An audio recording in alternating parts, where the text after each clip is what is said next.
Praise the Lord. परमेश्वर को महिमा देते हैं एक और बार। परमेश्वर जब इज़राइली लोगों को मिस्र से छुड़ाकर जब होरेब पर्वत के पास लाया तो उनके लिए एक नियम दिया, मूसा के माध्यम से एक नियम दिया और कहता है, होरेब पर्वत के पास खड़ा होकर के परमेश्वर का दास मूसा कहता है कि मैं तुम्हारे लिए परमेश्वर की तरफ से होकर के मैं तुमको एक बात बताता हूँ। वो बात क्या था? एक नियम उनको दिया। वो नियम क्या है? वो बोलता है उस 10 आज्ञा में से एक आज्ञा के बारे में आज थोड़ा सा हम लोग देखते हैं, थोड़ा सा। वो कहता है कि तुम अपने लिए कोई मूरत खोदकर मत बनाना और ना ही किसी प्रकार की प्रतिमा बनाना जो आकाश में या पृथ्वी के जल में है।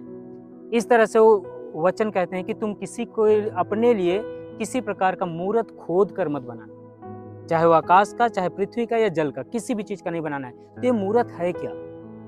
ये मूरत है क्या? है क्या और कहां पर रहता है, इस बात को थोड़ा सा देखते हैं। है क्या?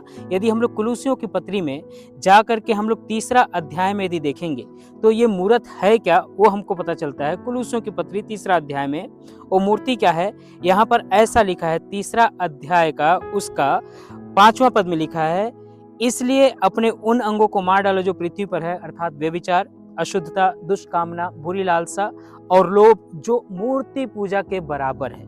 देख रहे हैं, परमेश्वर इन चीजों को हमको मूरत कहता है, ना कि किसी और प्रकार की चीजों को मूरत बोलता है। तुम अपने लिए किसी प्रकार की मूरत मत बनाना।